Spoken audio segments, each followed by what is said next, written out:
ನಮಸ್ಕಾರ, ನೀವು ನೋಡ್ತಾ ಇದ್ದೀರಾ ನ್ಯೂಸ್ ಫಸ್ಟ್ ಲೈವ್. ನಾನು ಸಬಾ ಹಕೀಂ. ಪ್ರಮುಖ ಸುದ್ದಿಗಳನ್ನು ನೋಡೋಣ. ಮೊದಲಿಗೆ ಹೆಡ್ಲೈನ್ಸ್. ಕೆಪಿಸಿಸಿ ಅಧ್ಯಕ್ಷ ಸ್ಥಾನಕ್ಕೆ ಬಣಗಳ ನಡುವೆ ಪೈಪೋಟಿ, ಹೈಕಮಾಂಡ್ ಮೇಲೆ ಒತ್ತಡ ಹೇರಲು ಮುಂದಾದ ಅಹಿಂದ ಸಚಿವರು. ಅಧ್ಯಕ್ಷ ಸ್ಥಾನಕ್ಕಾಗಿ ಸಚಿವ ಸ್ಥಾನವನ್ನ ತ್ಯಜಿಸಲು ಸಜ್ಜು ಅಂತಲೂ ಮನವರಿಕೆ ಮಾಡಿಕೊಡೋಕೆ ಪ್ಲಾನ್. ಐಶ್ವರ್ಯ ಗೌಡ ಕೇಸ್ನ ತನಿಖಾಧಿಕಾರಿಯ ವರ್ಗಾವಣೆ, ಮಾಜಿ ಸಚಿವ ಬಳಸ್ತಾ ಇದ್ದ ಕಾರ್ ಸೀಸ್ ಮಾಡಿದ್ದು ಎಸಿಪಿ ಭರತ್ ರೆಡ್ಡಿಗೆ ಮುಳುವಾಯ್ತ.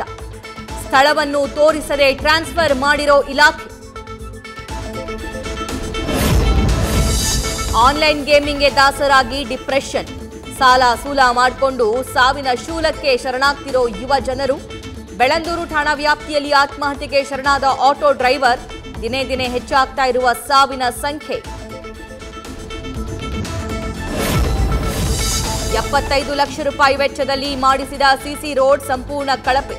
ರೆಡಿಯಾದ 15 ದಿನಗಳಲ್ಲೇ ಎಲ್ಲೆಂದರಲ್ಲಿ ಬಿರುಕು ಬಿಟ್ಟ ವೈಟ್ ಟಾಪಿಂಗ್ ರಸ್ತೆ.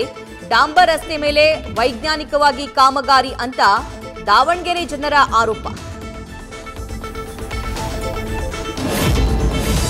ನಾಳೆಯಿಂದ ಪ್ರಯಾಗ್ರಾಜ್ನಲ್ಲಿ ಮಹಾಕುಂಭಮೇಳ.